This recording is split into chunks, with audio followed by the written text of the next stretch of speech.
Okay. All right. I will call the meeting to order at 6:30, and we'll start with roll call attendance. Ron.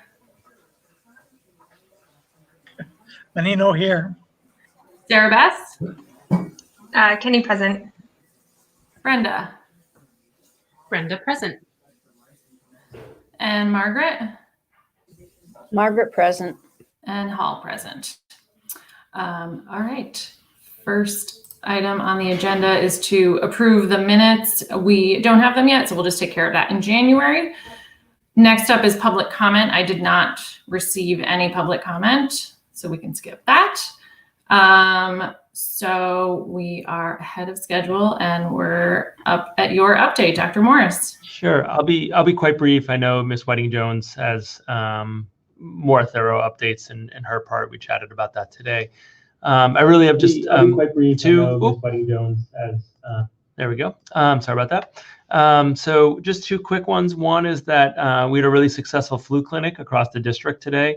So it was advertised. It was at Fort River School, which is, as you know, very close to Pelham. It was sent to all families in all the districts, and we had 50 students come and get vaccinated today. It was so successful that we are looking to have another clinic perhaps next week, and perhaps indoors, because it was getting a little dark, a little cold by the end. And if you look at the forecast, as you know, I'm not looking forward to the 1 to 2 inches we may get on Saturday. You know, I know many people will rejoice with cold and snow. I'm not that person. So we are looking to perhaps do another one, and we're trying to figure out what site would be the best. But really thanks to Robin Supernaut, who's taken over Jill Consolino's role as the nurse manager, nurse leader in the district, for organizing that and all the communication that went out. That exceeded our expectations, because we know many of the children already got vaccinated through their pediatrician or through other places. So, but apparently there were people who said, I want to do this, but I couldn't do it this day. And so we're trying to meet demand. So thank you. It was also facilitated by a parent in one of our districts who was connected to CVS, who was the kind of took the lead on it. So really important, and we're appreciative. I think the only other one before I turn it to Lee would be, you know, as you know, Pelham's gym has been a good spot in terms of ventilation. We've had successful, the soccer program that rented it, that's been going smoothly, and we have a request for pretty regular use by Amherst Recreation, which is what people think of as LSSC, but they've changed their name. So I'm trying to reiterate that everywhere I go, that they're now Amherst Recreation, for basketball skills clinics for students in grades 3 to 8. Certainly would be, Pelham students would be eligible, not just Amherst students, but financially for this district, it would bring in multiple $1,000s, which would be great. Pelham students are well represented in the soccer clinic as well. I did ask the soccer program, not for names, but just like, are any of these kids from Pelham? Because you sign up with your address, and there's a unusually large representation from Pelham. If you compare Amherst and Pelham students who all received an email inviting them to participate, you know, Pelham's roughly 10% of that population, and they're much more than 10% of the population of students who are participating in it. So we're really pleased that not only is it bringing in financial income to the district, but also that it's seen as a resource that Pelham families are availing themselves of. So those are my only updates. The rest, I think, go through, before I get to Mr. Muno's question, will be represented in the agenda items that we have tonight. But I think there was a question, if that's okay with you, Ms. Hall. Okay, yeah, go ahead, Ron. I was just wondering why the agenda item on regionalization was added to tonight's meeting. We'll talk about that when we get to that agenda item. How's that? Okay. Fine. Then if it's okay with the committee, I'll turn it over to Lee to talk, has a much more thorough list of updates from the school. Okay, great. Hi, everyone. So I'll start out with the same frame I used last time: students, staff, and families. And I'll share that earlier this week, I was doing my rounds of the virtual classrooms. It's a little different from walking the halls and popping my head into classrooms, but it feels similar in some ways. It's starting to feel more and more familiar. And I went into 4 classrooms, like right in a row. And afterwards, I walked out of my office and I said out loud, I love elementary school. Every single class was laughing together. They were all doing totally different things. The 6th graders were learning about the phases of the moon, and they had all created visual representations with their own explanations. The fourth graders they're learning multiplication and they were making visual arrays. The third graders were labeling continents and oceans, and I on the spot took a breakout group and had to remember where all of the oceans were located to double check their work. And the first graders just went on a virtual field trip to the National Portrait Gallery, and they were able to articulate things that they noticed about artistic choices that adults I know couldn't do. So it was really amazing to just do a little whip around and see such incredible learning happening online. There's also been a lot of collaboration. The favorite tool right now is Jamboard. So our kindergartners created a set of mindful strategies using Jamboard, and they shared it at our most recent all-school meeting right before Thanksgiving. So they all had added their mindfulness strategy and a picture. And I think the favorite one is the shark meditation, where you lay on your bed, pretend you're a shark, and just thrash your body. So you can picture a kindergartner demonstrating that. Our monthly all-school read is The Day You Begin by Jacqueline Woodson. And yesterday I went to 5th grade and did a read aloud of that activity. It's all about how sometimes you walk into a room and you feel like you're really different from everybody else. So after we read the story, we broke out into small groups and we tried to find like 10 things that we all had in common. So some of the 5th graders and I like Mexican food and fancy things. Those were some of the things we could come up with. And as part of our Black History Month all year long project, the 2nd graders are learning about the Montgomery bus boycott, and they created really amazing representations of some of the things that they learned. So they did a celebration of the end of that unit, or the end of that part of the unit right before the Thanksgiving break. And then the other student update I have is that we are starting up our Paw Prints student run newsletter after the winter break. So check your inboxes starting in January. It'll be for 4th, 5th, and 6th graders. And our tech teacher, Jay Sri Krishnan, is going to be running that with some great help from parent volunteers. I'll share a little bit about what our staff have been up to. So we've been doing some professional development this month around a universal screening tool for social emotional learning support. So we were lucky to receive a grant tied to some of the COVID relief funds. We've noticed an increased need around social emotional learning just generally. And so we're really taking the same approach we would take if we were noticing that students in our school were struggling with reading or math. We're going to do a universal screening to make sure nobody slips through the cracks and provide targeted interventions and supports. So our staff have been getting up and running on getting to know what that tool is going to look like and how we can use it to best meet the needs of our students. And we're also working on our book study of Onward. We had, I think what folks said was the best staff meeting ever yesterday. We had one of our parents, Kristen Famaghetti, who is a yoga teacher and Reiki practitioner and mindfulness expert, come and share some strategies with us about how we can do some relaxation and stress relief and mindfulness with our students and with ourselves yesterday. So that was great. You may have seen in the Pelham Press this week that I did include a summary of an incident that happened before the Thanksgiving break. And so I outlined what happened. So essentially a sign was added to the front lawn of the school that was not placed there with permission from myself, from the superintendent, from any of you, from the town of Pelham. So we did consider it an act of vandalism. And I thought it was a good opportunity to articulate to the community why we have the signs that we do in front of the school. So we were very intentional with our PTO leadership about putting a Black Lives Matter sign in front of the school at the beginning of the year, because we feel like that aligns with our values and our mission this year. And our staff felt really strongly that it was important to share that with the community. So I outlined that in a letter to the community this week. And it's actually opened up what I think is an important dialogue with staff, with students, with some families about race in our community. I think we started having a lot of conversations over the summer, and they've continued to evolve as the year has gone on.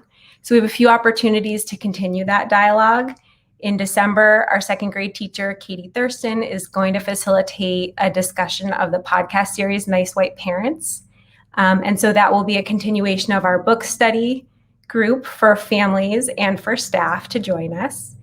And we're also shifting the format of our community coffees. So I received some feedback from families that screens are in hot demand from 9 to 3 in everyone's home. So we're shifting from our morning community coffees with the principal to an afternoon tea time in the hope that more families can attend, and also trying some smaller groups of people so that families who have children in similar grade levels can come together and connect. And then the other parent update is that we had our first virtual open house in November, which went off really well. It was really different from doing an open house in person, but we started out with a live synchronous session. Jess Nardizzi, our school counselor, led that along with me. And then we had asynchronous videos from all of our staff and teachers, which was really great. So those are all the updates from me, students, staff, and families. I know that was a lot. Did I create any questions with all of that?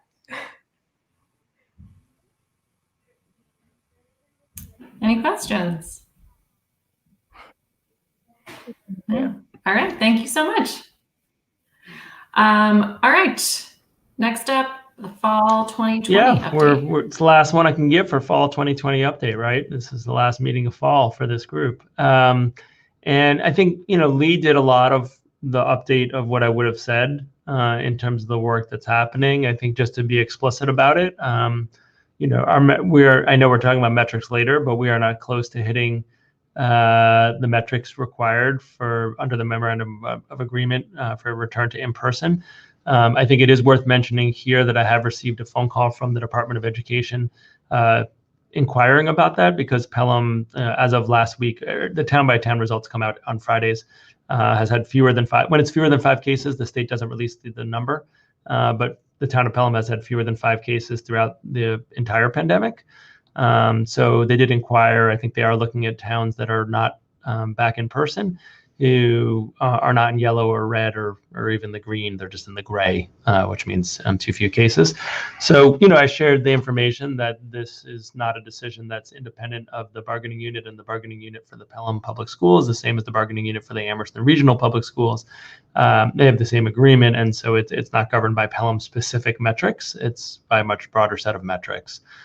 Whether they choose to follow up or not is anyone's guess, but I did think I did want to communicate to the committee that did receive a call specifically about Pelham and the lack of in-person education occurring at Pelham School this fall. That being said, I want to emphasize something that Lee was indicating before, is just the growth that we've seen in our staff members and making the best of distance education. I'm not trying to glorify it. I'm not trying to get into a debate about that. I think if we want to do that, we could talk about that a little later when the agenda item is on that. But I do want to, regardless of how one feels about the return to in-person, the staff have really risen to the challenge of trying to meet the needs of the Pelham school students and create community, even in a virtual setting. And just want to share my appreciation for the staff and Lee for her leadership on that. And I'm going to be really brief tonight. The chair told me to be blunt and brief tonight. So far, I think I'm doing okay. I mean, in context, it made sense. When you say it like that, it sounds bad. No, I was all in on it. As Ms. Kenny said before, we've already had another meeting that was actually, I had an Amherst joint and a regional meeting on Tuesday night. So I'm good with blunt and brief. Okay, well, that's how I roll anyway. Ron, go ahead. Somewhere in the past, we had an exchange of emails talking about enrollment. I think you indicated that after the update, we had 9 net students who did not enroll in Pelham. What is that number now, and how is that divided between school choice students and Pelham residents? So I want to check in with Lee. I don't think there's been a change in enrollment in the last 5 weeks since we've met previously. Has there? Lee looks like she's frozen. Sorry, no, sorry, I was trying to unmute. Okay. Not been a change in the past numbers. And so what we can do is we can certainly bring back in January the enrollment sheet, by grade level, the one you've seen before, by grade level with how many school choice students there are. But the last time we spoke, I believe it was 40 or 41 school choice students that were in Pelham School, and that is unchanged since the last time we chatted. Well, the 9 was an improvement from the initial estimate. Right. It so was. I think we were impressed. thinking it was 35 or 36 school choice, but when all was said and done, it was either 40 or 41, and for some reason I can't remember which of the two that was. Any other questions? Okay, let's move on to the budget update then. Sure. I'll pass it over to Dr. Slaughter. Kind of two parts to this. One is just closing up fourth quarter of last year, and then going over first quarter of the current year. And Doug, would you like me to do some presenting of those slides, or those? It's not slides, the documents. Yes, if you would. And in the packet, page 5 is quarter 4 of fiscal 20. So why don't we start with that? We'll sort of try to close up fiscal 20 and then talk about the current year. So it'll be, I think it's page 5 in the packet. So it's one after that. That one right there. That's the one. So for all of the difficulties to sort of close out last year, given Could I hold on 1 second? I'm sorry. For the people who are on the call, this product has a new feature. If you hover over the bottom right of the screen and click on that box that has, or kind of that, it'll make a whole screen view of it, which I think when we're looking at slides in the future, now and in the future, piece of information, it makes it much more viewable. So Mr. Menino's nodding his head that he's able to see that, but I just wanted to offer that for people who are viewing. Certainly if you're viewing in the public, you're on YouTube, and the same kind of box is there to share full screen, whether you're on your phone or a device. Question. Just wanted How to. do we get back to the original screen? You do the same thing. It's in the bottom right of the large screen. If you hover over it, it'll say exit full screen, and it'll get back to the Thank you. Doug, sorry, I just wanted to give people an opportunity to follow along a little better than they would have otherwise. No, that's perfectly fine. So I think what I'll draw your attention to here is the rightmost column, which talks about available budget, which isn't really truly available now because the fiscal year is closed. But what I want to point out is how our spending ended the year relative to what our budget was like. And so what we see in this is that the special education and a little bit of payroll were over what we had budgeted for the year. And both are kind of related in the fact that the overage in payroll was related to some needs for some students, and likewise other expenditures for those students increased our special education costs. However, not to such an extent we couldn't come out with a balanced budget, or quite frankly a little bit of a surplus. And if you notice the bottom right corner, it's about $67,000 in surplus. That's primarily because under the student or the support services line, which is right in the middle of the page there, there's about $69,000 of unspent available budget, and that's primarily related to charter and choice tuition that we didn't end up owing. So we had budgeted anticipating some students that were going to be in charter school that had been in the previous year, likewise with choice. And in both circumstances, in charter, we didn't end up having any tuition charges, and in choice, less than what was budgeted. And so both of those contribute to a little residual that will be returned to the town when we sort of put a bow on the end of fiscal 20. Other than that, I think, all things considered, the fact that we've most of the budgets came out pretty close to what we anticipated is quite frankly somewhat amazing to me, given the sort of unexpected nature of the last quarter of the year.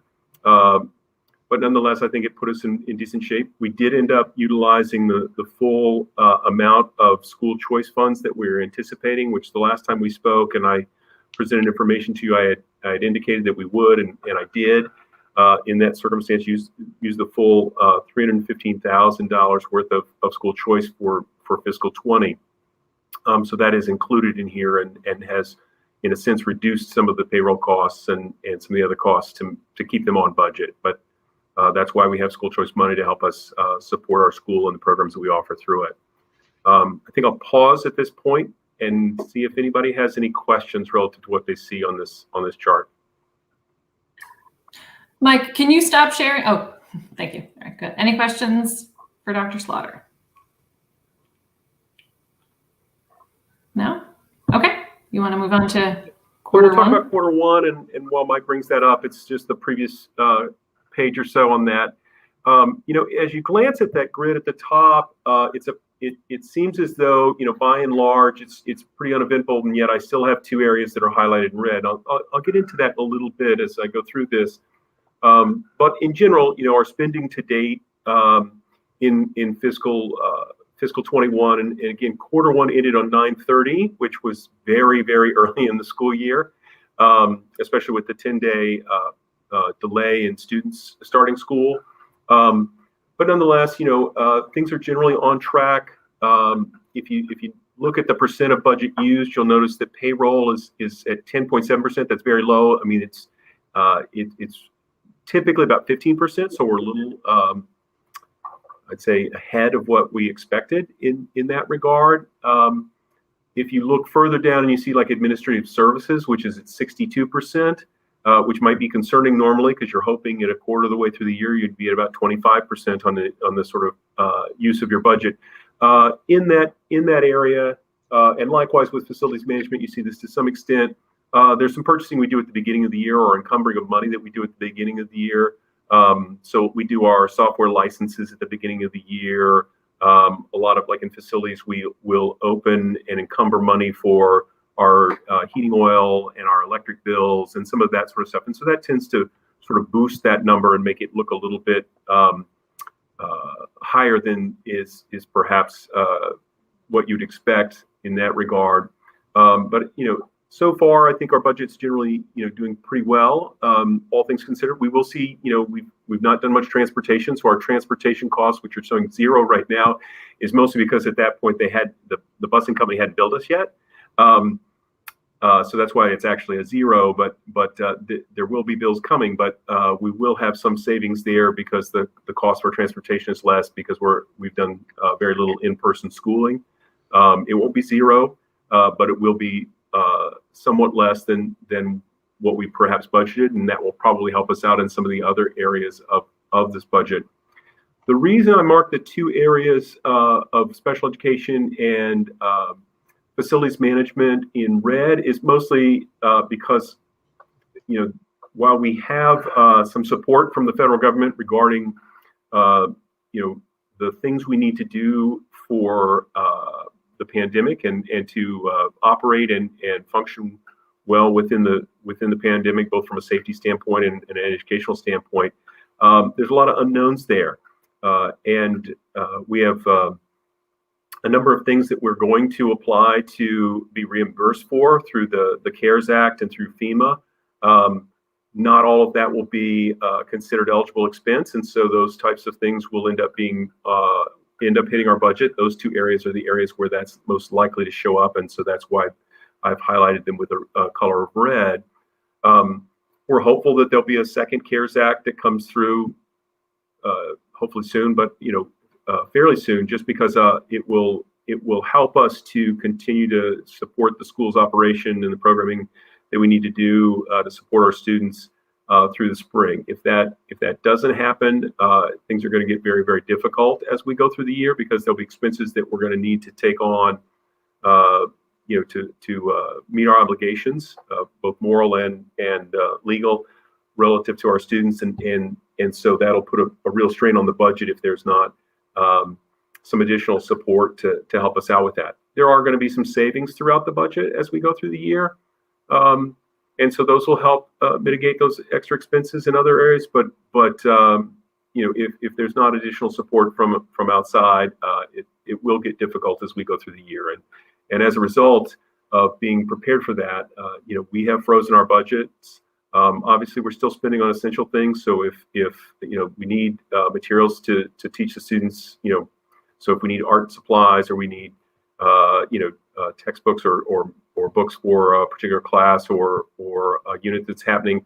We're certainly going to buy those things, so we haven't frozen the budget to that level. But we certainly any spending that is all discretionary or optional, we're looking at other ways to support our students and our faculty in that regard. But we're taking a cautious approach at the moment, and hopefully we'll get some news, from the federal government about a potential additional, stimulus package that might support our school as we go along. I think at this point, I'm trying to think if there's any other thing I want to mention. I think I've hit most of the real critical things. One small thing I will mention here at the bottom of the page there is a note about the health insurance. Due to low usage, especially during the last quarter of last fiscal year, our insurer has given us a 50% premium discount in the month of November. So both our staff that have health insurance got half off their premium, and so did the district. That'll create a little bit of savings and help support our budget as we go through the rest of the year. And so I just want to mention that as an explicit plus relative to our budget. But I think at this point I'll stop and see if there are questions relative to what I've been talking about. Thank you. Any questions for Dr. Slaughter? Yeah, Margaret. I actually have a couple questions. Do we currently have any out-of-district placements for special ed or any in-house, in-home support that we're doing for Pelham? On the second question, I'm not sure if we have any in-home. I don't think we do. There is a student that is placed in the Amherst district for some support for special education, which we budgeted for last spring. So as far as our budget's concerned, it should be supported fairly well in that regard. Okay. So the second question is, do we know yet whether we have any charter school students? I mean, I assume we probably won't because they'll want to be in person, but no, I forget that. Do we know if we have any charter students? I was looking at that today, but I was looking at the regional schools estimates so they put out an estimate in I want to say late September. I haven't looked specifically at Pelham. I don't think we do. I don't have any indication that we do, but I haven't looked at it specifically. Maybe Dr. Morris might have. Okay. So we usually, just if I could add to what Dr. Slaughter said, we usually get that right before the winter break is the fall counting and reporting. So I have it on my calendar to check in with Doug to take a look at that holiday gift that we sometimes get at that time of year. But the early report is really speculative. The December report is typically the one where they've done a count at all the charter schools. They've cross-referenced it on addresses, and that's letting it know. So we get to January. I mean, like I have in the past, if we get that information for the break, then I'll send that electronically to you. Otherwise, I'll bring it to our January meeting. Okay. And the third question I have is about rural aid, because I was reading an article that Adam Hines is proposing pretty significant increase in the rural schools aid. Does Pelham I can take get that one any too rural if you want, schools Dr. aid? Slaughter. So no. Well, we do get federal rural REAP grant aid, but in terms of what you're talking about from the state, their formula, it's a little surreal. So in the past couple of years, none of the 4 towns of the region get it, but the region does. If that makes any sense, because the compilation of percent rural, and there's a calculation of what rural means in a school, and poverty. So none of the 3, at least in the past, I know Pelham has not ever received it, but the regional school did, because between the combination of Pelham, Shutesbury, and Leverett students at the region, and then the poverty, frankly, that mostly resides in the town of Amherst, it actually hits the metrics, so to speak. But the town of Pelham, from a wealth perspective, does not, because there are not enough students who qualify as low income. If I could just follow up on the previous question. Thank you. Fortunately, because it was something I worked on today, I just checked in Pelham. The estimate from basically the end of September had no the state didn't predict any students from Pelham being in charter school this year. So that's good news in that regard. Whether it'll hold, it will be determined. The other thing I would suggest is that end of year sort of accounting that the state does that's a little more accurate has to do with the SIMS or student reporting. It's in October. That all got delayed a little bit this year because of the complications of in-person, not in-person, how do you do attendance, all these other sort of aspects of that. So while I'm hopeful they'll still be able to generate those numbers for us at the typical time, it may get delayed just a little bit. Or I'm concerned that it might because they had to push back the deadlines on that.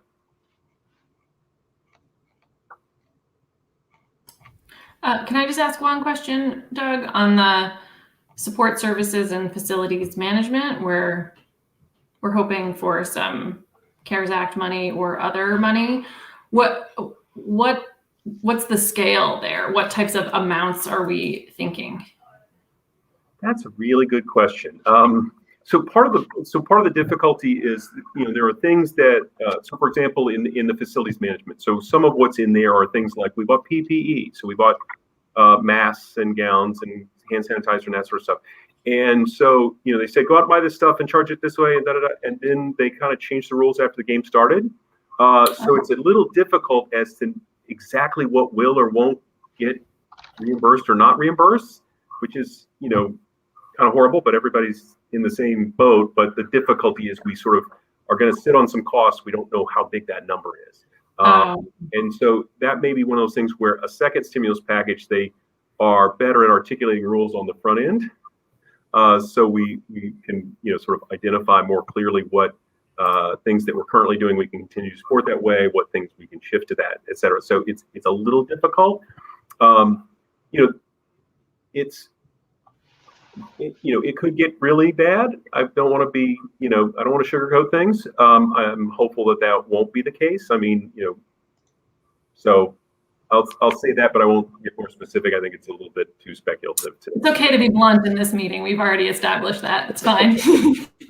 I'm hoping it doesn't okay, get really bad, but you'll know, if we know it's going to be really, really horrible, we'll be in touch.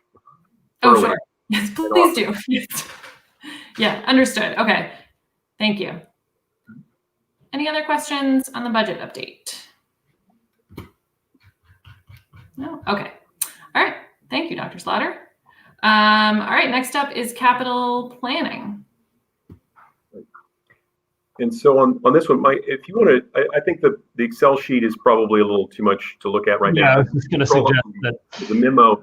So traditionally, we sort of create a memo from the chair to the finance committee and the select board relative to some asks that we have. Unfortunately, at the moment, I'm still chasing down some details, which will probably change this request list a little bit. It may eliminate some items and or change dollar amounts a little bit. From a technology standpoint, the network switches is one that relates to the potential to connect in with Amherst is expanding its or actually creating and replacing a high-speed fiber network throughout the town.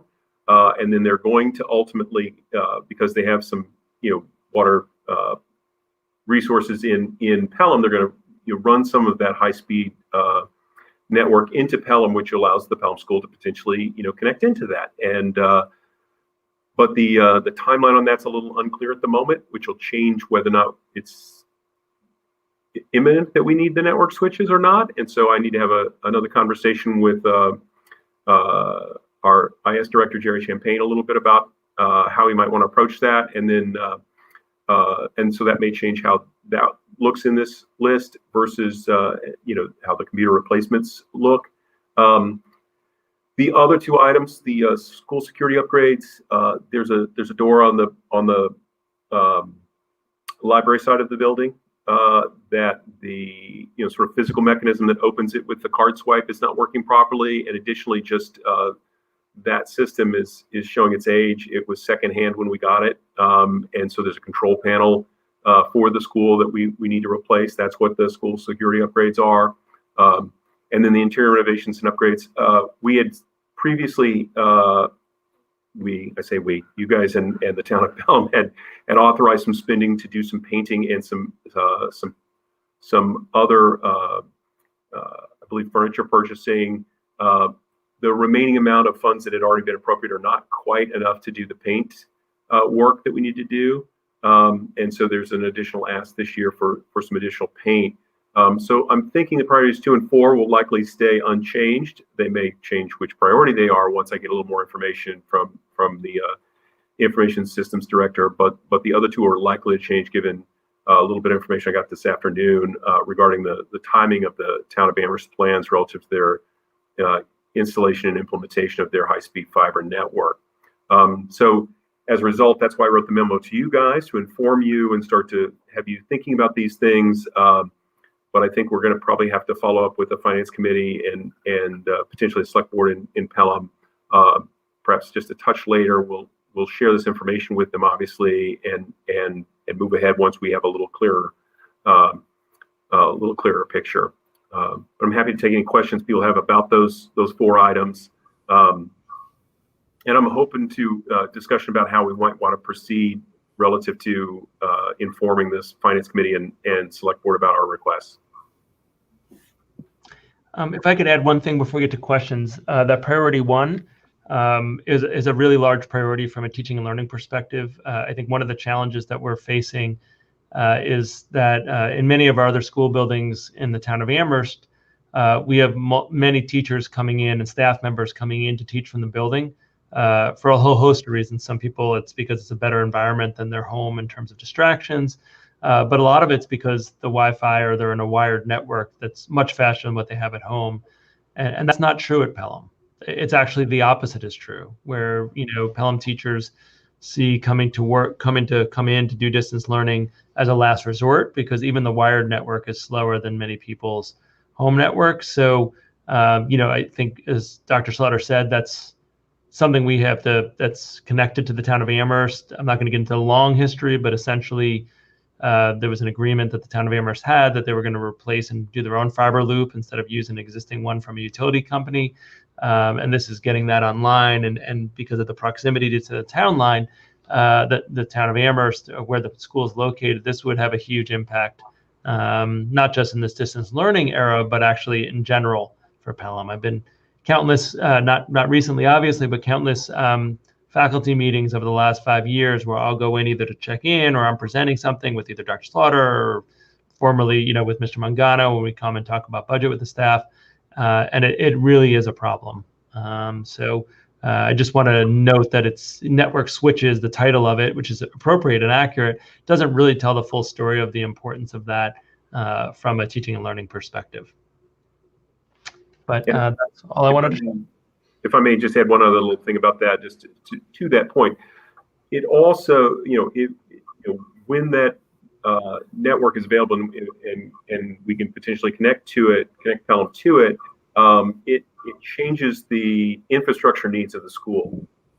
So there's some things that are either ongoing operational costs that we have relative to the current setup, or hardware that we have that changes in a way that's ultimately more cost effective. So it's kind of but it is going to be dependent upon the town of Amherst and their timeline for implementation. So that's going to shape this. It'd be nice if we could do it sooner, but it may have to get pushed a little bit depending on the town of Amherst's time horizon and timeline to get their work done.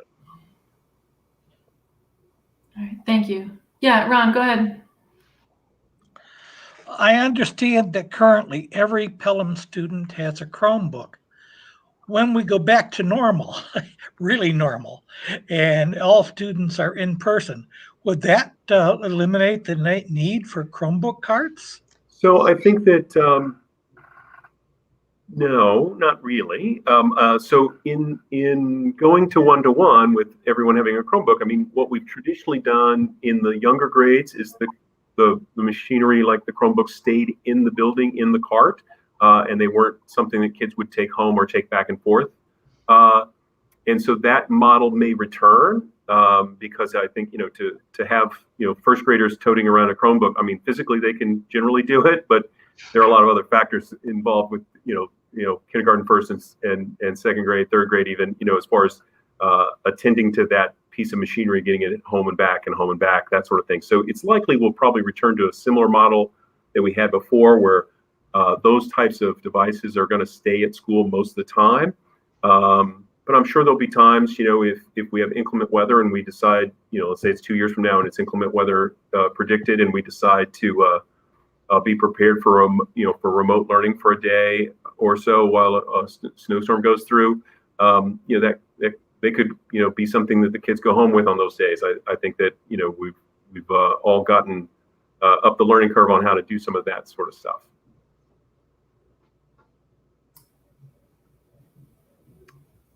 Can I ask a question? I've had conversations with John Trickey on the finance committee, and he's asked about the ADA report that was done, I think 2 years ago now, and asked about whether or not any of those items could be ticked off this year. Have we looked at that to see if there's anything that would make sense to take care of? Certainly not, a priority above, say, network switches, but is that something that we could consider?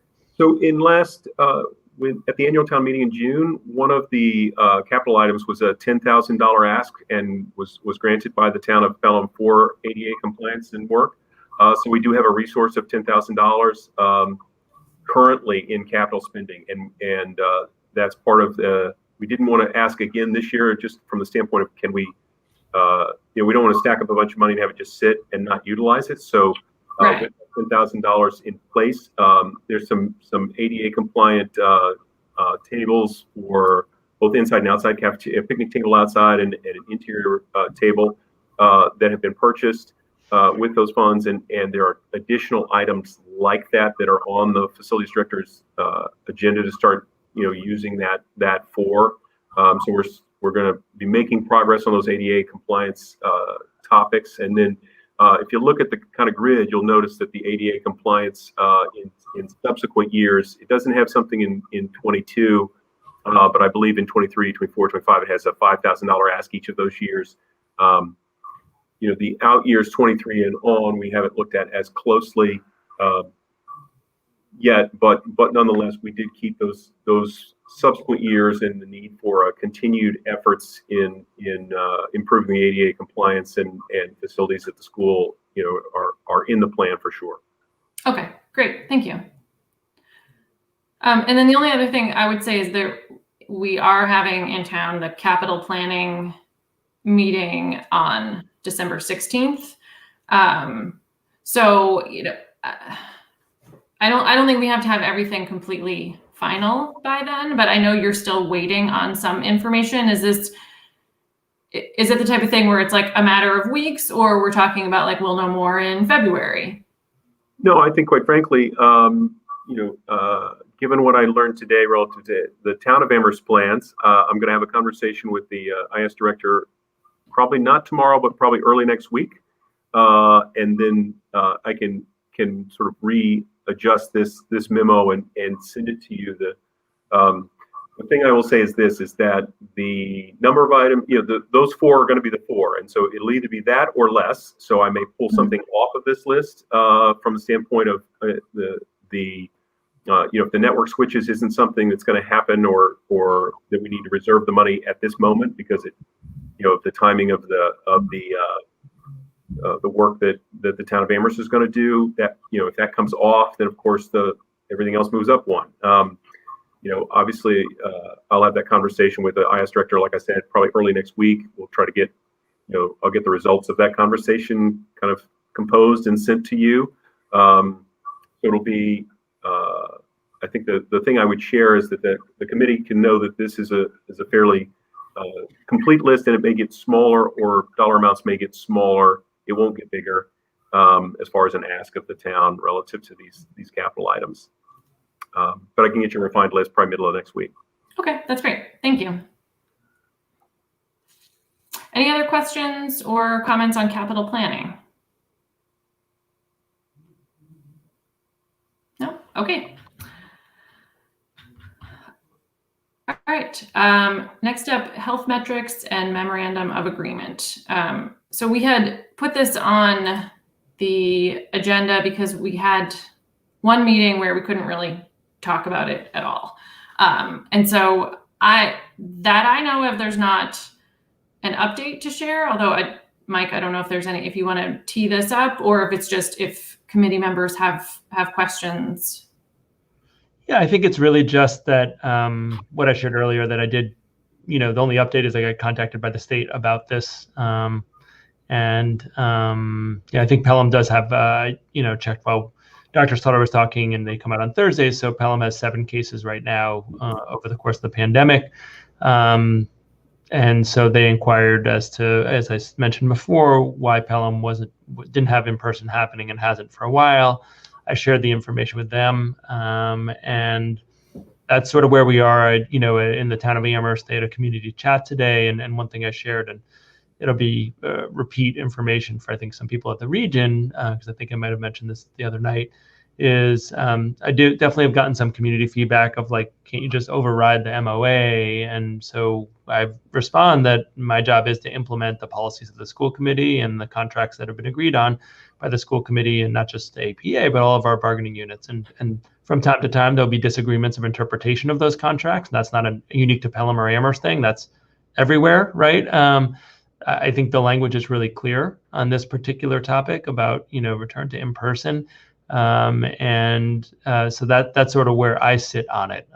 But, I think what I'm learning is I can't say that enough places to enough people. I think I have to, keep reminding folks that that's my job is to implement the contracts. And by that, I'm not absolving myself. I was part of the negotiation process, but the idea of just ignoring that and forcing everyone to come back won't be a successful strategy legally. And it's also, I think, got some real challenges ethically in terms of what was agreed to and implementing a contract that was agreed to in good faith. I think my thoughts on in-person and the importance of it have been well spoken. Anyone can go back and watch the plethora of meetings starting in June, the joint meetings. So I don't need to repeat myself there. And I think people know where I sit on that question. But the reality is that is the MOA that governs this current year, 2020 to 2021. The regional school committee, I think I could say this here, did ask the APA to potentially renegotiate some metrics. There was one letter that was sent. The answer was no. There was another letter that was sent that was, to my knowledge, not responded to. And so that's the current update of where we are. That's not a blame thing. It's just a factual recounting of, at least from my perspective, where we sit. Certainly the regional reps can add anything if they'd like to add anything, but in terms of, correct me if I'm incorrect in any area, and then we could open up for any questions people might have. Okay. Thank you. Ron, go ahead. When do we create an MOA for fall of 21? I think that's a question that the school committee may take up. The regional school committee is talking about, not that particularly, but talking about the next school year. It will be on the agenda for Tuesday night, which is the next meeting of the regional school committee. So I think if there's any information to share back, either Ms. Dancer, Ms. Kenny, or myself can filter that back to you, or you can tune in. I know you've been on the region tremendously, Ron. So, you don't have to participate. You can just watch this time. And if a member of the Pelham School Committee has some item they wish to be included in that MOA, what are the proper channel of communication? I would recommend that you communicate that. Well, there's 2 ways it could be done. One is that it could be a group conversation. I think that's a little complicated because that's communicating things around negotiation. So my more specific advice is either to communicate that to me or to Ms. Kenny. Ms. Kenny is on the negotiating team for the region, and because of my role, I'm connected to that. So that would be my advice, unless Ms. Kenny disagrees with that. Okay. And we will know when that time. I will know when that it is appropriate to make that communication, like next week, next month. You can do it later tonight if Ms. Kenny will chat with you. No. I will not, but you're welcome to try. But that's not something super imminent. I don't think, I think just to be really, to be more serious about it, I think it's highly likely that we'll have a vaccine available to adults well before the start of the next school year. Children, I'm less certain about. The trials for, especially for elementary age children, there's no current trials that I'm aware of for children under the age of 12. There are trials for 12 and up that are happening right now. But in terms of the adults, the staff, not just APEA, but all of our staff members, I think it's highly likely that a 90+% effectiveness vaccine will be available before the next school year. So I think that will be something that the committee and the community will have to consider as we move forward. So things will definitely be different one way or the other with that. But if you have thoughts, please do share them with Ms. Kenny, myself, or both of us. Thank you. Thanks. Just to be clear, I'm not trying to, I should note, exclude Ms. Stancer. Ms. Stancer is not part of the negotiating team, and because of a conflict of interest, which she shared publicly, she's not part of the negotiations with the APEA. So it's not that I like Ms. Kenny more than Ms. Stancer, it's just Ms. Stancer is not the appropriate person for that information to flow to. So there is no infighting among anyone on this meeting. Okay. Oh, beautiful backgrounds for both of you. So okay, I feel much better. Thank you. All right, thank you. Any other questions or things folks want to bring up on the health metrics for the MOA? Okay. All right, we'll move on to regionalization. So Ron, just to get back to your question of why this is on the agenda. Well, Dr. Morris, do you want to talk about, why it came up? And then, okay, go ahead. Sure. So at a recent meeting of the Pelham School Committee this fall, we talked about a potential impending fiscal crisis that the Pelham School District is facing. The reduction in school choice students, some other variables have us really concerned about the future of Pelham School, or has me, I won't speak for us, has me very concerned about the future of Pelham School. One of the things we talked about at that meeting was what are the alternatives that we could look into, and what I suggested, and I still believe, is there's no new alternative. We have the same set of conditions, the same variables we had in the past. In conversation with Chair Hall, we thought it'd be worthwhile to at least start talking about where we left off with regionalization, because if the committee wants to pursue that and the town wants to pursue it, we would want to map out what that might look like. If the school committee is not interested in that conversation, then we're done with it. But what I'll suggest to you now is I don't have any clear information that our fiscal situation is any better than the last time we met. Nothing has convinced me, and I think Dr. Slaughter hedged a bit, right? I think rightfully so. But there's no, oh yeah, we won the school district lottery, and there's this new income source. I think the rental of the gym is a nice new income source. It's probably a temporary, nice, short term. I think next year, if vaccines are here and we're moving somewhat closer to a return to in person, LSSC or Amherst Recreation doesn't have to rent Pelham Gym anymore. I'm not sure they will, because they get to use their gyms for free in Amherst, right? So I think anything that we've patched together is rather short term, and the concerns are not just short term, but longer, medium term about the fiscal health of the district. So what I asked Ms. Hall to do is to put on the agenda, at least have an initial conversation, and I can be more explicit in a second as to one thing I shared at the Amherst School Committee meeting on Tuesday is, to make a very long story short, the Amherst district is in a process with the Massachusetts School Building Authority. There was some thought that the MSBA, the Massachusetts School Building Authority, does give essentially reimburses at a significantly higher rate if a district is part of a regionalization effort. So there was some thought that, oh, well, if the districts want to regionalize, now would be the perfect time, because an additional 5 or 6% on a $70 million project is a pretty large incentive for the town of Amherst to take this very, very seriously if the town of Pelham was interested. What I shared on Tuesday night is, unfortunately, from the MSBA perspective, the towns would have needed to be much further down the road of regionalization for that to be considered in the MSBA process. In essence, a year ago, actually very close to a year ago, this process ended. The towns of Amherst and Pelham met. Many of you were at that meeting, or at least some of you were at that meeting. I know you were, Mr. Menino, and middle school upstairs in the library. And that process ended. And if that process was continuing, that's really what the MSBA is looking for. Districts that want to regionalize, they're far down the process, and this weaves into it. They felt like if this is something the towns wanted to do. The town of Amherst should drop out of the MSBA and reapply when there is more clarity.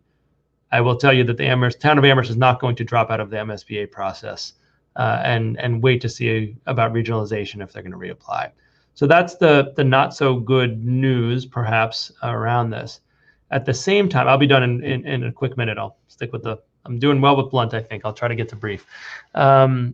At the same time, there's a significant revenue source that comes in if towns decide to regionalize in Massachusetts. And I included in the packet and emailed to you separately in the 86-page report. Thank you for all the 6 people who met a tremendous number of times to put that together.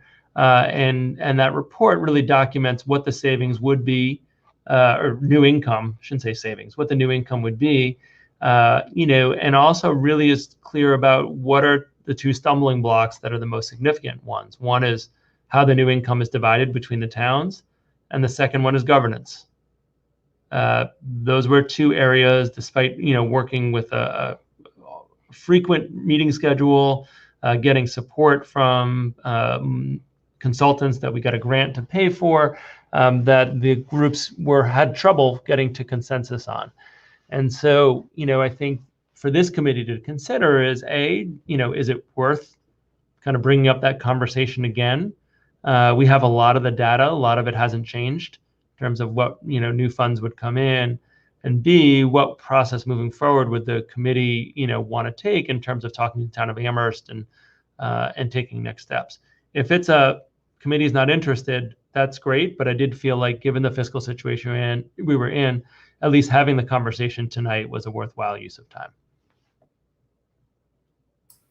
Okay, thank you. That's helpful. And I think also just important to be very clear, it would not be a new starting from scratch regionalization effort. It would be starting from where this last conversation left off. And so it wouldn't be the whole thing all over again. I just think that's needs to be very clear. Yeah, Margaret.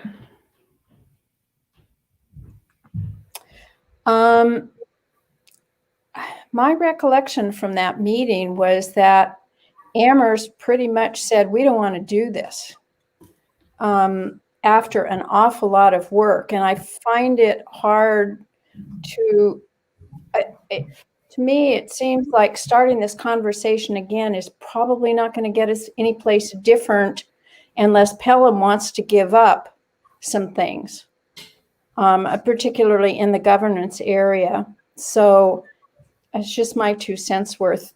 But I wondered, this may be somewhat related because I wonder if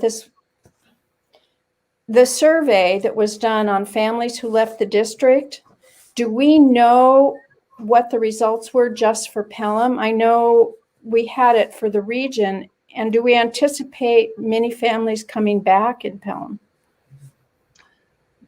Yeah, so let me say that 2 things. So the first part of your question, I think, is accurate. I think in fairness to the Amherst, I wear multiple hats, so I'll try to keep my Pelham hat on. But that was like one of the first meetings of the Amherst Town Council when they were just elected, and they just changed their form of government.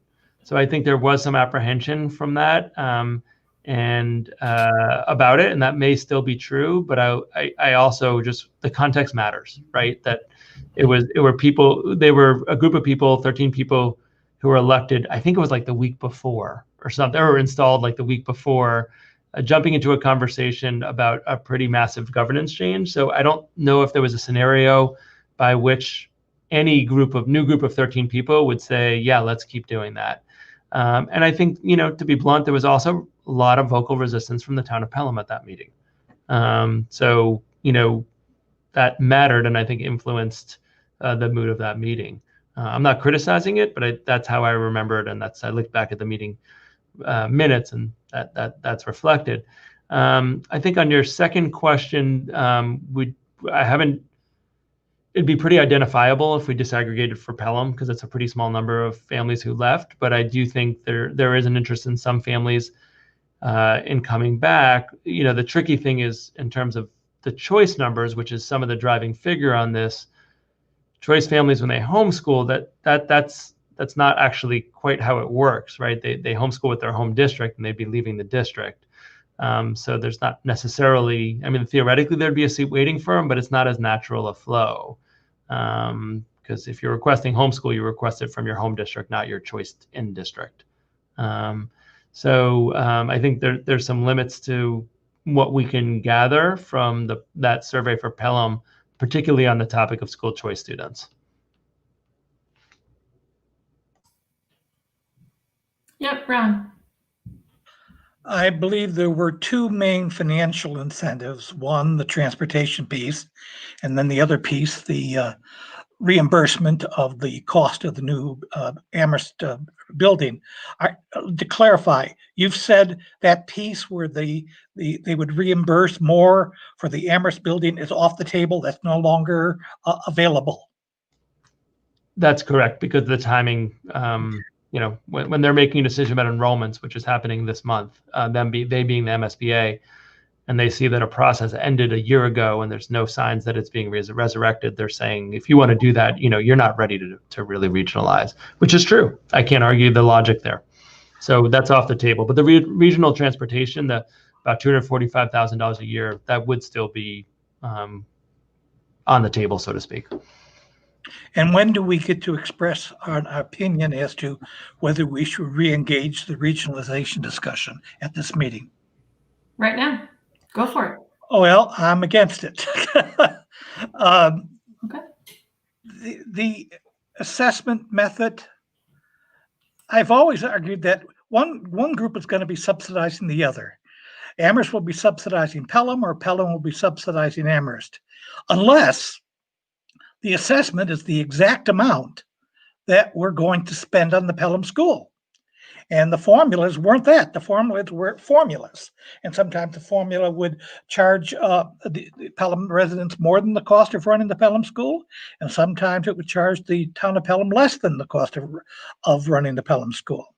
In addition, the transportation aid, I reread the report today because I anticipated this. There was a lot of hedging in that report. There was more than just a newly elected board from Amherst who weren't willing to commit to a regionalization. The bulk of the transportation savings went to Amherst. It didn't go to Pelham. The voting, I forget what it was, but like one vote or less than one vote for Pelham, it was insulting. And then I read further on in the report, debt. I'm not sure how to interpret the debt thing. Will this new regionalized board be able to incur debt against the will of the Pelham electorate? Will they be able to pass some kind of debt issue that the town of Pelham doesn't want to engage in, and we only have less than one vote to vote against it? We have a problem. I've heard this from a number of people. Pelham's always had a problem. We've somehow been able to muddle through one way or the other, especially with the pandemic.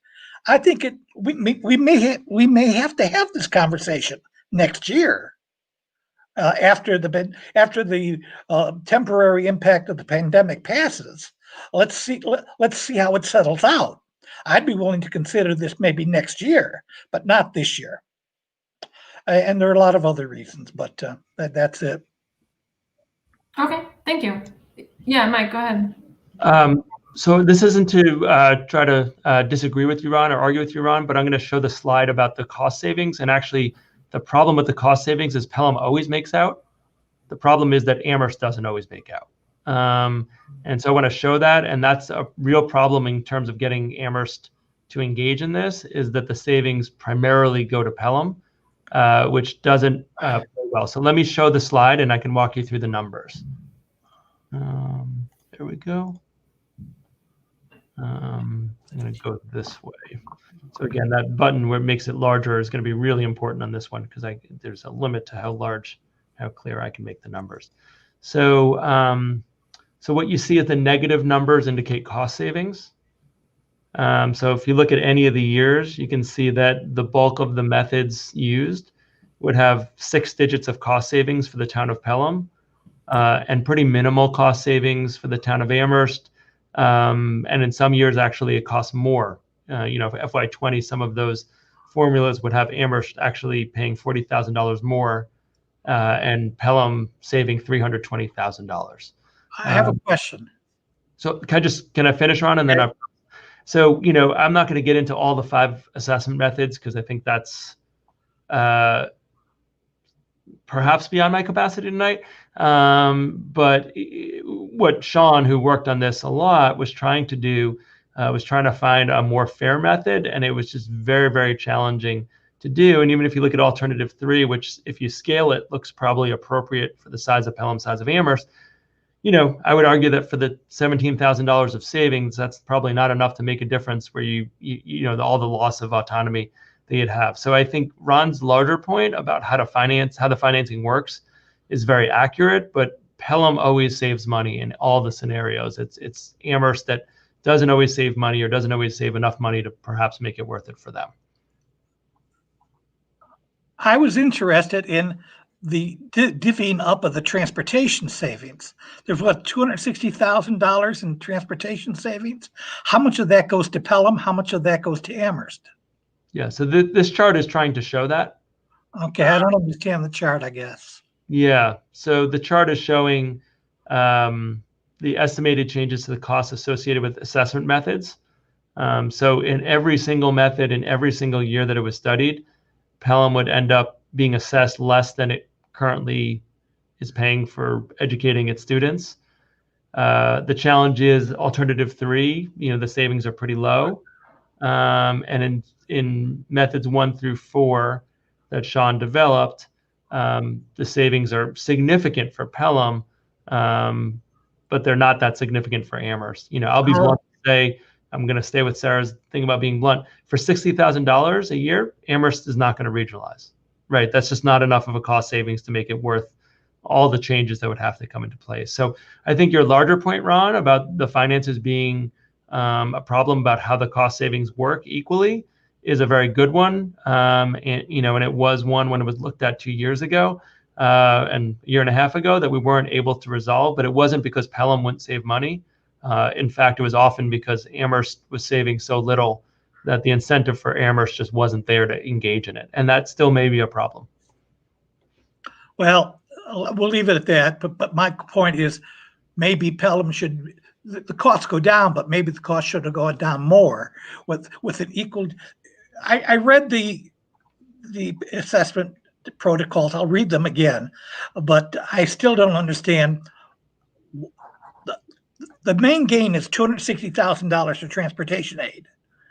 How much of that aid goes to Pelham? How much of that aid goes to Amherst? And these numbers don't show that, but I'll look at them again. So, I think that's a really important question. I'll try to answer briefly that, it's not really that the aid goes to the region, right? There is no Amherst, there is no Pelham. It's like the regional schools where there's an assessment offered to each town. And the assessments, that 200 some odd $1,000 of savings of new money, this chart is showing the impact to each the town of Amherst and the town of Pelham of how it goes. The town of Pelham and methods, again, the 2 alternatives and the 2 statutory methods would make an enormous impact, positive impact on the budget of Pelham. The challenge is they make such a little impact on the town of Amherst. I don't think it's enough for the town of Amherst to perhaps engage in the dialogue, which I think is one of your other points, Ron. So let me ask a question. At town meeting, we vote for a elementary school budget. Correct. Are you saying that for fiscal 19 under alternative 1, that ask would be $311,000 less? Yes. Okay. Yeah. And it wouldn't be, the only variable I'd add is it would not be voting on an elementary budget. It'd be voting on an assessment to the regional budget. Yes. On assessment. But it would have huge positive implications for Pelham. I'm just concerned, using your number that in that year, Amherst would pay $15,000 more. What's the incentive for them to regionalize? I agree. Yeah.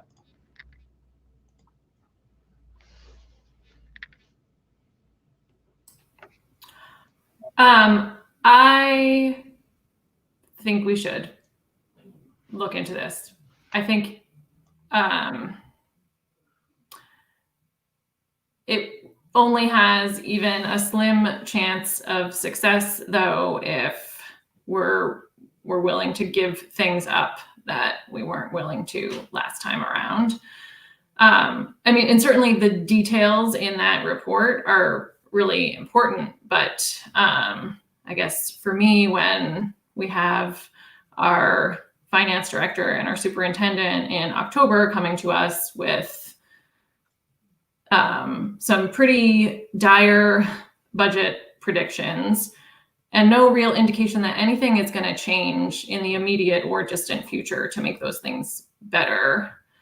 You know, I think there's only so long that you can muddle along and figure it out year by year. I mean, we dipped into a lot of the choice revolving fund last year. And that's not really getting any bigger this year. And I think if we try to keep solving the same problems with the same answers, they're just going to stop working eventually. And I think, you know, from what Doug presented tonight, we are not currently in a budget crisis. But we want to be able to have choices before we get to a crisis. Because when we're in a crisis, then we have far fewer choices. I feel like at least if we are willing to explore this now, we might have some options that wouldn't be available to us if we waited too long.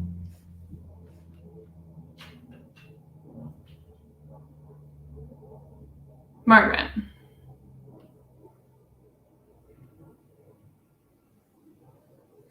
Clicking in the wrong place. You make a good point. Is this something that also would involve the finance people in town? And I'm wondering if the affordable housing that's going to be built in town is going to have an impact, a positive impact in terms of money for the school. I mean, we don't know who's going to rent the apartments, but certainly some of them are being done with the anticipation that it would be family. So I don't know if that plays into anything at all here. I mean, I think it would be great if it did. The practical reality just of that in particular is that it takes a really long time for new housing to go in the ground. So I just don't think that we should make any decisions for what this committee does based on housing that may or may not be built and ready to be leased up in, 2024. So, I mean, I think it's a great consideration and it could be, but I think timing wise, we have to be making proactive decisions long before that.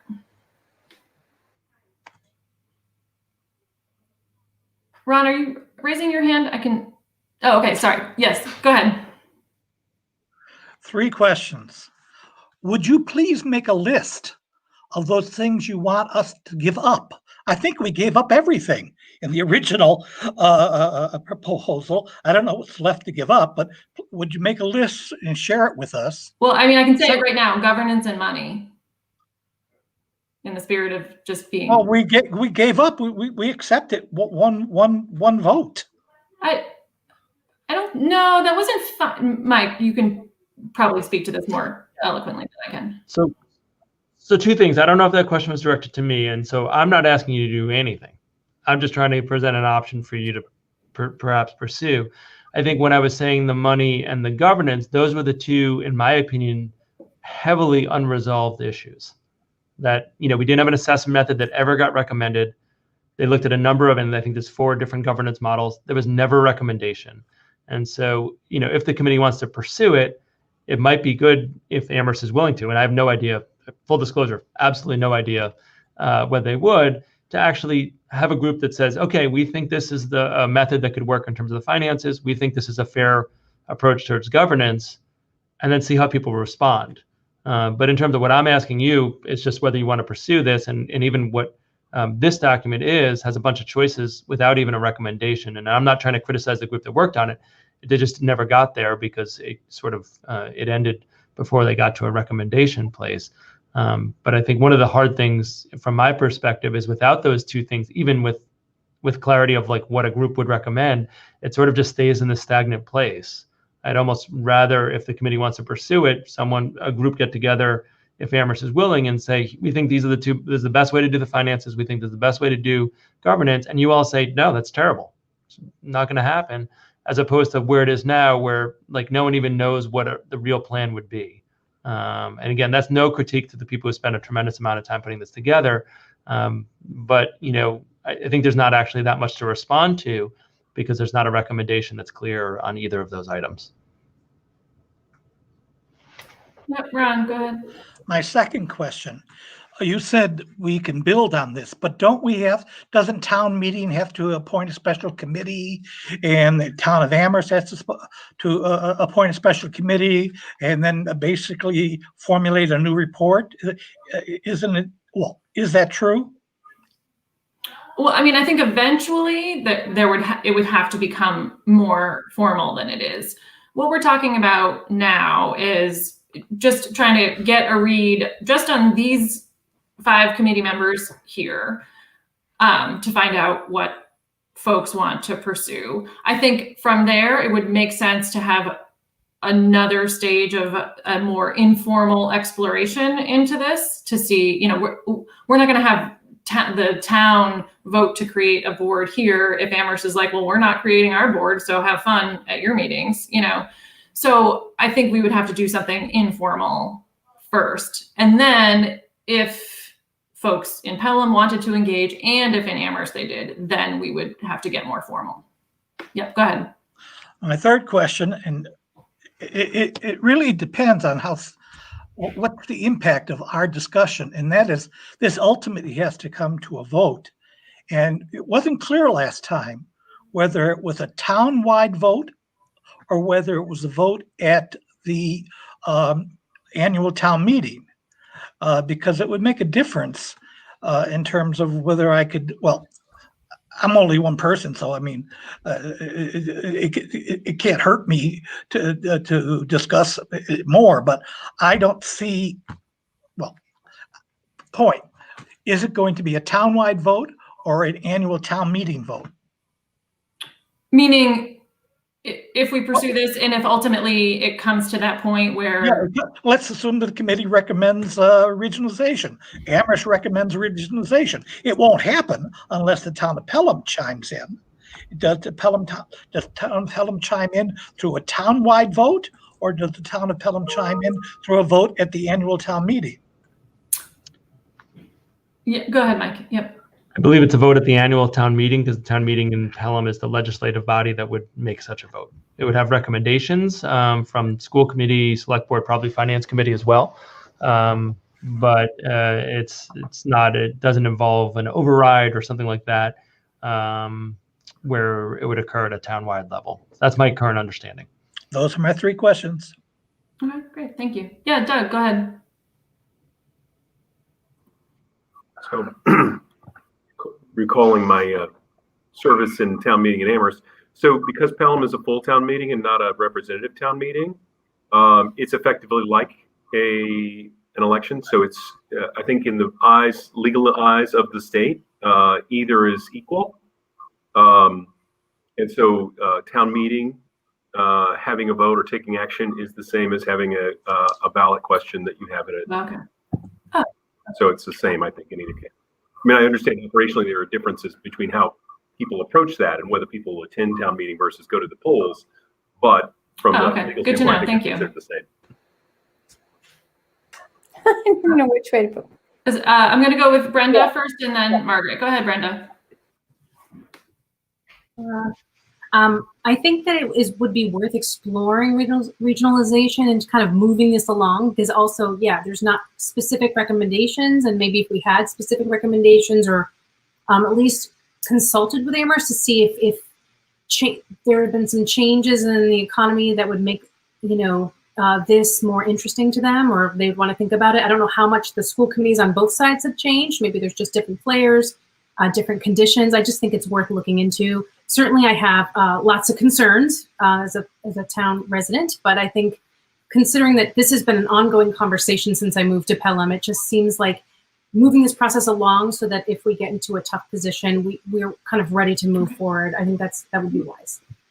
One quick question. So if town meeting is, the timeline, I guess thinking about if that would happen this year, if that would happen next year, and also wondering, is there an expiration date and when these funds would go away or do you feel like the government wants to continue to have small schools regionalized and that funding may be there continuously? Yeah, my perspective is that funding will be there continuously. I think the percentage reimbursed that. Sometimes we do see variations on that. The current administration is very high on regionalization. They frankly are pretty explicit that they wish lots of other districts would regionalize. I don't know if you've noticed what's gone on in Vermont. I mean, they've taken that to a new level where they're forcing regionalization on districts. There's been no talk of that in Massachusetts. I think the capacity to pull that off in a state this complex and large is probably not going to happen anytime soon.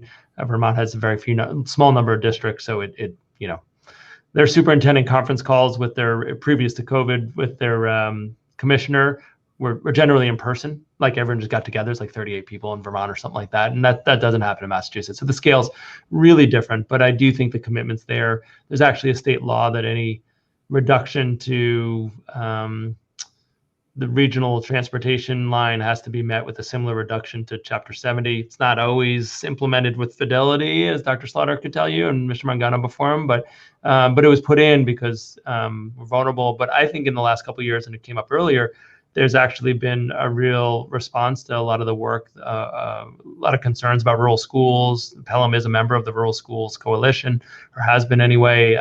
That group is a little disorganized at the moment. But it's gotten a lot of advocacy that's been successful in the last few years. So I think it is a reliable funding source, whether it's worth it, in terms of the loss of governance, which is very, very real. And I don't want to minimize that. I think that's a question for you all, and then eventually for the towns to think about. And, I think what's in the report, and I haven't said functionally, is that we do function that way. It's not like we have meetings and Lee is excluded because she's the Pelham principal and the Amherst principals are getting together. We function educationally, knowing that there are differences not just between Pelham and Amherst, but between the elementary schools in Amherst in and of them itself. But when we're having conversation, for instance, this whole pandemic, Lee has been an essential member. I'm going to compliment her because she deserves it. Thinking of like the schedule and some of the instructional design, it's not like, ooh, Pelham's doing their own thing on the side and they're not included in the meeting. We function in a way that we want folks to be connected to each other. So, I think I don't want to minimize the educational piece. I think there's some concern sometimes that Big Bad Amherst is going to go and, change up everything that's happening in Pelham. First of all, there's no interest in that or frankly capacity at the moment to do that, as Lee and I were joking earlier. But the reality is I'm the superintendent of Pelham, just same as I'm superintendent of Amherst. Tim Sheehan's the curriculum director in Pelham, just like he is in Amherst. And so, I really do think it's a governance and finance issue and not those two things influence education. I don't want to say they're disconnected, but I don't have teaching and learning concerns about, regionalization. It's really around governance and finances. Yeah, Brenda. Just one more question, and it could be in the document. Forgive me if I missed it somewhere. But I remember one of the concerns amongst Pelham community members was the use of the physical building. And I don't know if that I didn't see where that landed in this document. Yeah, so I do think there's an element about what the enrollments would be. Like, would Pelham continue with the same Pelham resident plus school choice, or would we change catchment area lines to include students in, for instance, neighborhoods in Amherst that are very close to Pelham? So I think that is an issue. I think financially, frankly, Pelham would be better off staying as is, because you'd lose the school choice revenue if kids from neighboring districts in Amherst started coming. But that's certainly something that would have to be worked out. For me, Doug did this in a previous iteration of his job, looking at catchment area and enrollment lines. It can be a really cumbersome process that I think is only worth engaging if we're pretty confident that the finances and the governance we have agreement on. But you're absolutely right. That would have to come up. I would tell you this isn't a formal recommendation. It's off the cuff. But there'd be a lot of incentive not to shift lines very quickly because of the loss of choice revenue that would come from that. Margaret, go ahead. I guess I would not be opposed to some informal conversation. I don't think that that could hurt. I guess I wonder what role, if any, somebody like John Trickey, our finance director, plays in that conversation. It seems to me like he's got to be involved, or somebody from the finance committee has to be involved. Yes, absolutely. I mean, I think there does have to be really a threshold conversation with Amherst. Like, if we want to play ball, do you want to? I think if they say yes, then for sure the first call needs to be to John Trickey. Yes.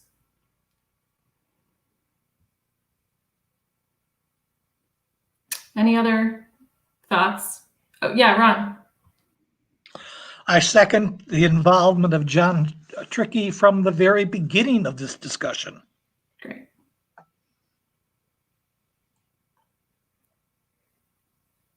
All right.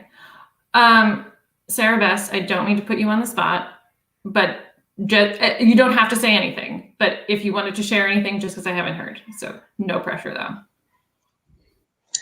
No, I would be interested in at least an informal conversation. Looking over this, while I recognize Pelham is in, an unfortunate situation, I don't know that it's going to get us anywhere. Like, I absolutely think it's worth having a conversation. Like, a conversation is not going to hurt anything at all. But, the same issues that were there before are still going to be there. They're not going to have magically disappeared. But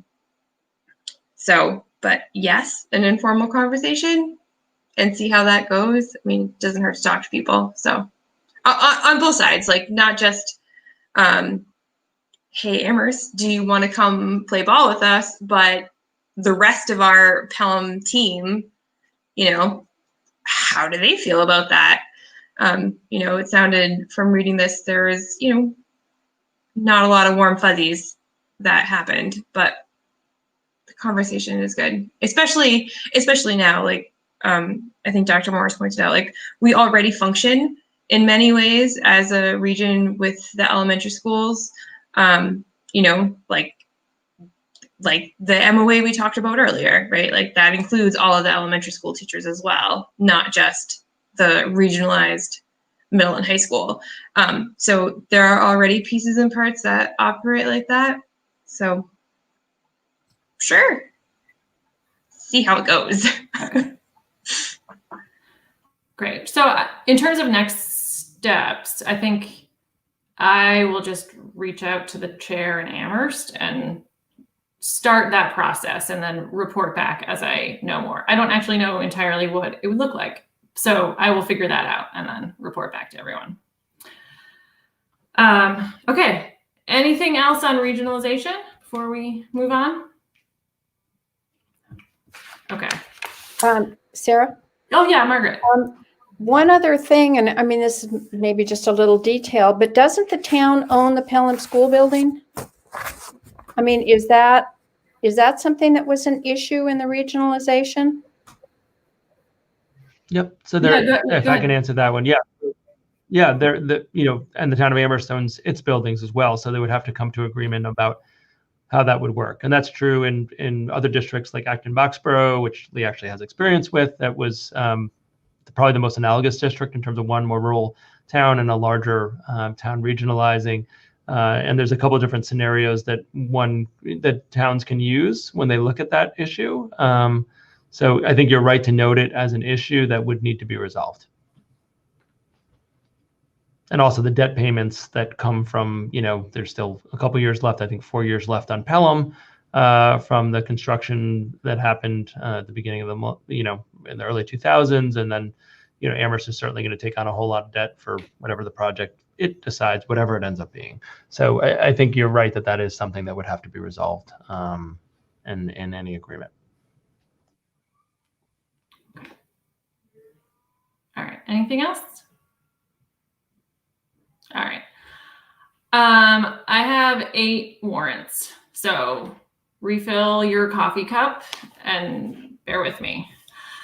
Okay, I authorized by my signature to payables in the amount of negative $173.40 for the warrant dated September 9th, 2020, and this was all payroll, and I signed this on October 28th. I authorized by my signature to payables in the amount of negative $173.40 for the warrant dated September 23rd, 2020. That was also all payroll, and I signed that on October 28th. I authorized by my signature to payables in the amount of negative $173.40 for the warrant dated October 7th, 2020. That was also all payroll, and I signed that on October 28th. I authorized by my signature to payables in the amount of $58,378.15 for the warrant dated November 4th, 2020. All of that was payroll, and I signed that on November 2nd. I authorized by my signature to payables in the amount of $42,747.93 for the warrant dated November 12th, 2020. This included general fund expenses of $29,932.66, revolving fund expenses of $39.80, grant fund expenses of $12,489.86, and other gifts of $285.61. I signed that one on November 13th. I authorized by my signature to payables in the amount of $26,952.12 for the warrant dated November 16th, 2020. This included general fund expenses of $19,459.98, grant fund $1,492.14, and I signed that on November 16th. I authorized by my signature to payables in the amount of $57,758.82 for the warrant dated November 18th, 2020. That was all payroll, and I signed that on November 13th. And finally, I authorized by my signature to payables in the amount of $58,570.08 for the warrant dated December 2nd, 2020. That was all payroll, and I signed that on November 30th. Any questions? No, you don't have any questions. All right, we do not have any gifts to accept, so I will take a motion to adjourn. I move that we adjourn the meeting, and boy, you did a great job of sticking to the timeline on the agenda. Margaret, thanks. Well, I have 8:02. You wrote 8:05. Not bad. Well, it helps when you're blunt. Is there a second? Second. All right, and I'll do a roll call vote. Ron. Menino, aye. Sarah Bess. Brenda? Sarah Bess, aye. Brenda, Margaret. Stanser, aye. And Hall, aye. We are adjourned. Thank you so much, everybody. Enjoy the rest of your night.